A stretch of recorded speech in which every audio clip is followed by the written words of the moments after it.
I am 46 years old, and I am married to my wife Lily, who is also 46 years old, and we've been together for the last 16 years. I am a corporate executive, and my wife is a housewife. She worked in a plant nursery, but after we got married, she decided to become a housewife. We have 2 daughters, 14 and 12 years old. Our family was happy until the truth about my wife's cheating was revealed. So last week was our friend Dan's birthday.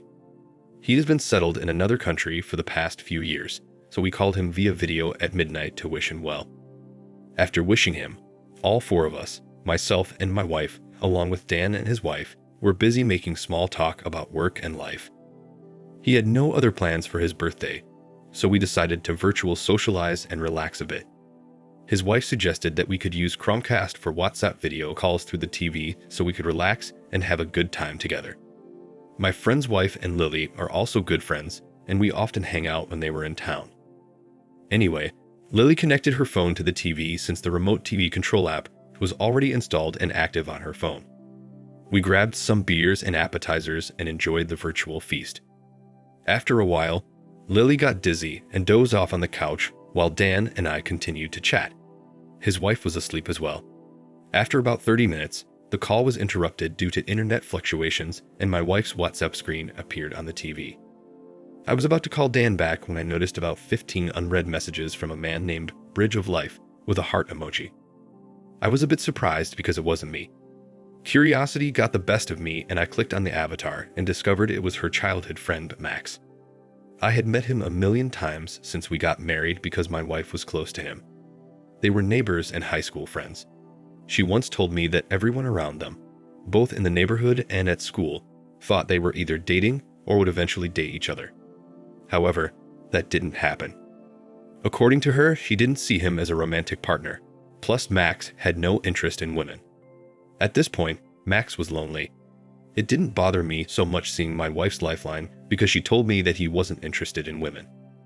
However, it was then that another message popped up from this chat room. "Baby, I miss you." This prompted me to delve deeper into the matter.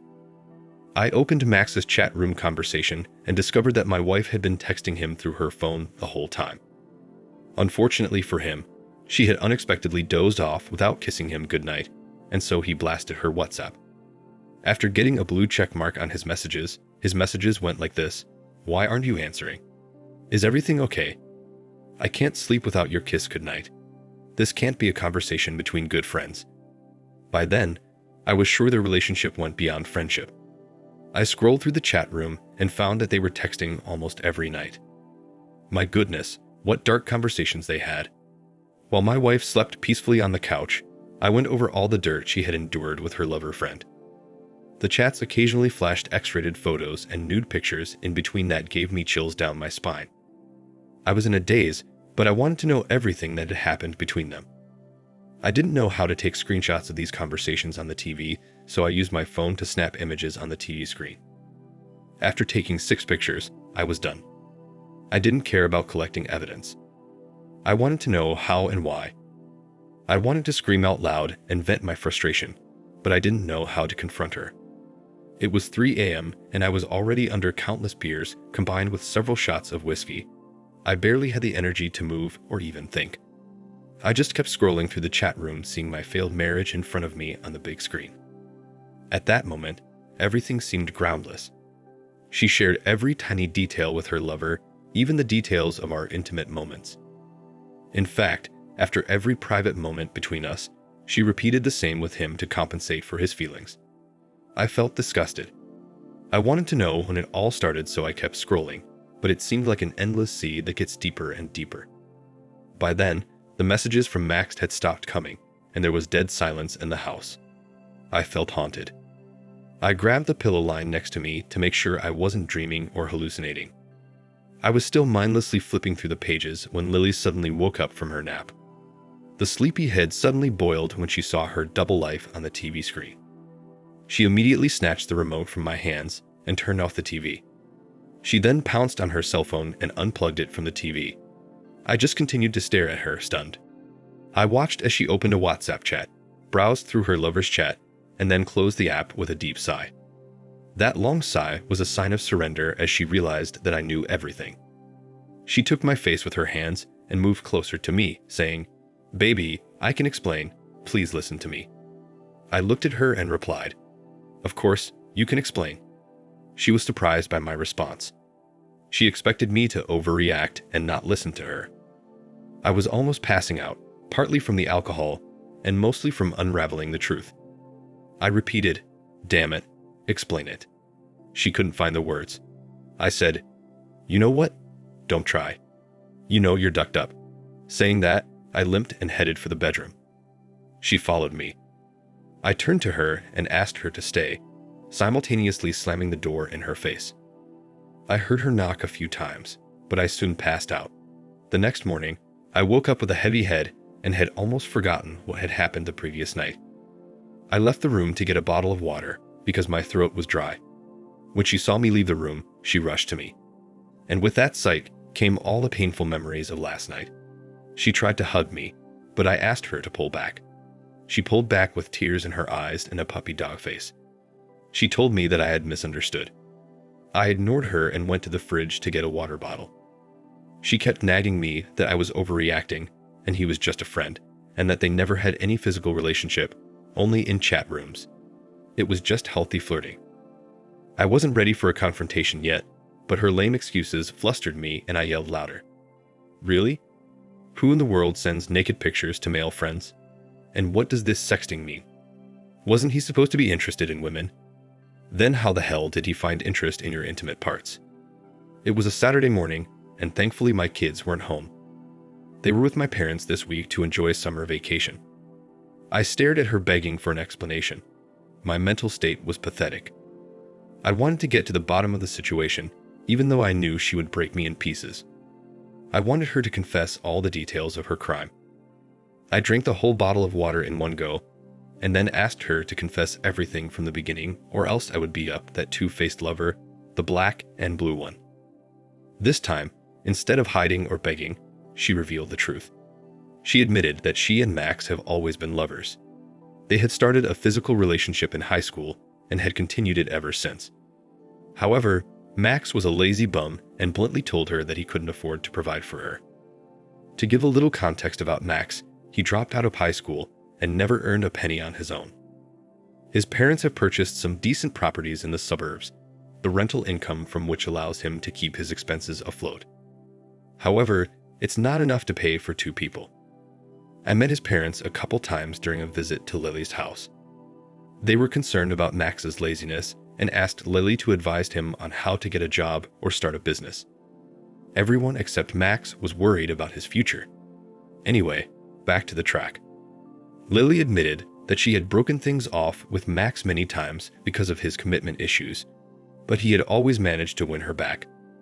Apparently, Max has never had a problem with Lily dating other men, although he has never dated anyone other than her.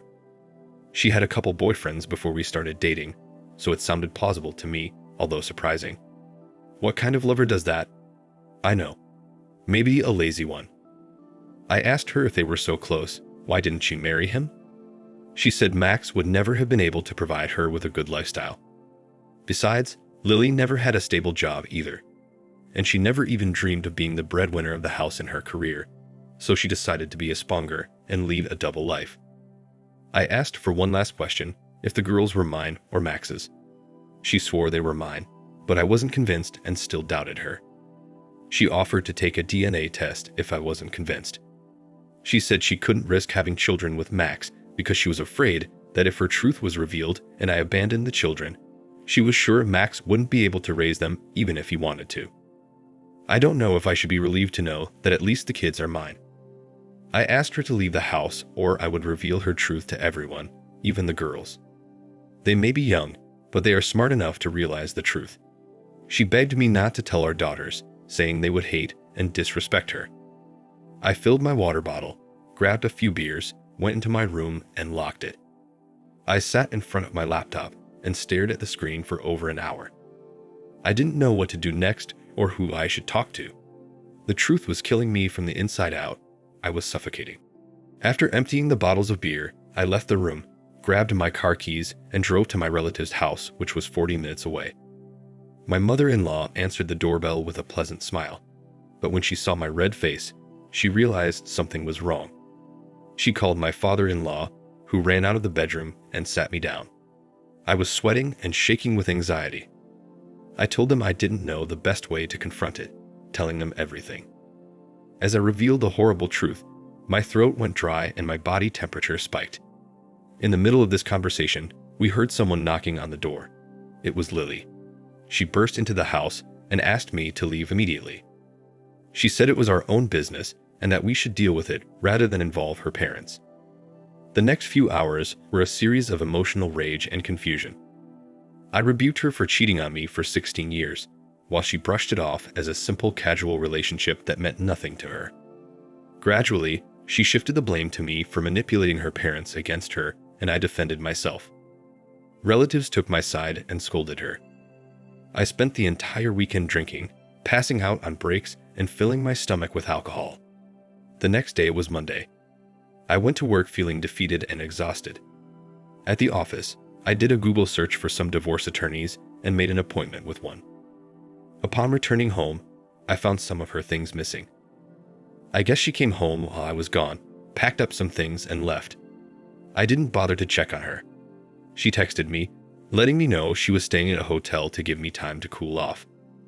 Did she really think the matter was so trivial that I could just move on? She also sent me messages asking for forgiveness and promising to end her relationship with her lover.